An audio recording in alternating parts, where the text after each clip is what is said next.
नमस्कार, आप देख रहे हैं सिटी पोस्ट लाइव और मैं हूं रवि। देखिए, बांकीपुर विधानसभा उपचुनाव में मिली हार के बाद भारतीय जनता पार्टी ने आत्ममंथन की प्रक्रिया शुरू कर दी है। बुधवार को भाजपा प्रदेश कार्यालय में एक अहम समीक्षा बैठक आयोजित की गई, जिसमें मुख्यमंत्री सम्राट चौधरी, प्रदेश अध्यक्ष संजय सरावगी, कई मंत्री, विधायक और वरिष्ठ पदाधिकारी भी शामिल हुए।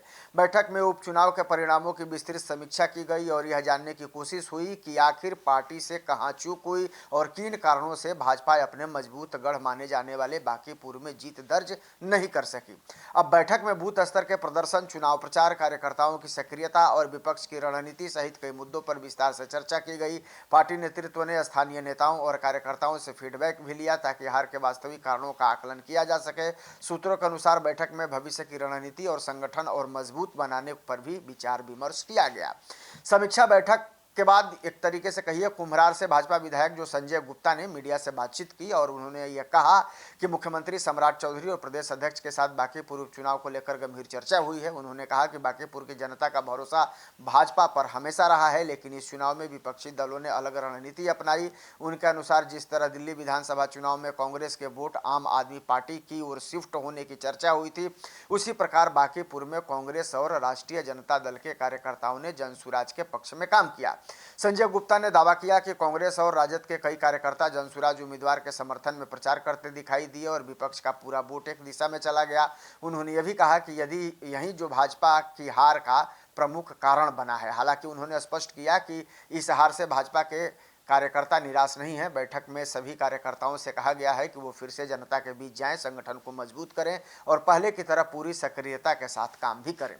वहीं भाजपा विधायक मनोज शर्मा ने भी समीक्षा बैठक को लेकर के अपनी प्रतिक्रिया दी। उन्होंने भी कहा कि बैठक में इस बात पर चर्चा हुई कि किस तरह विपक्ष ने भाजपा कार्यकर्ताओं और मतदाताओं के बीच भ्रम की स्थिति पैदा करने की कोशिश की। पार्टी ने कार्यकर्ताओं से यह भी पूछा कि चुनाव के दौरान किन क्षेत्रों में कमजोरियां रहीं और किन कारणों से अपेक्षित परिणाम नहीं मिले।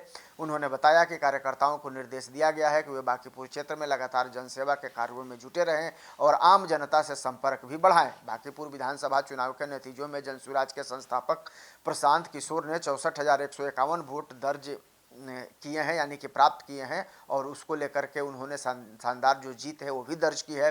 अब उन्होंने भाजपा उम्मीदवार नीरज सिन्हा को 19,324 मतों के अंतर से हराया है। अब भाजपा प्रत्याशी नीरज सिन्हा को कुल 44,847 वोट ही मिले हैं और वे दूसरे स्थान पर रहे। वहीं राष्ट्रीय जनता दल की उम्मीदवार रेखा गुप्ता को महज 14,273 वोट के साथ तीसरे स्थान पर ही संतोष करना पड़ा। भाजपा की इस हार की चर्चा इसलिए भी ज़्यादा हो रही है क्योंकि बांकीपुर सीट को पार्टी का मजबूत गढ़ माना जाता रहा है। यह सीट भाजपा के राष्ट्रीय अध्यक्ष नितिन नवीन का राजनीतिक क्षेत्र भी रहा है, जहां से वे लगातार 5 बार विधायक चुने गए थे। पिछले करीब 30 वर्षों से इस सीट पर भाजपा का कब्जा था, लेकिन इस बार जनसुराज ने जीत दर्ज कर राजनीतिक समीकरण पूरी तरीके से बदल दिए। अब भाजपा इस हार से सबक लेकर संगठनात्मक मजबूती, बूथ प्रबंधन और जनसंपर्क अभियान को और प्रभावी बनाने की तैयारी में जुट गई है। अब आने वाले दिनों में पार्टी की रणनीति और संगठनात्मक बदलाव पर सभी की नजर बनी रहेगी। इसे आप क्या सोचते हैं इस खबर को लेकर कमेंट जरूर कीजिएगा और खबर को ज्यादा से ज्यादा शेयर और लाइक भी कर दीजिएगा। धन्यवाद।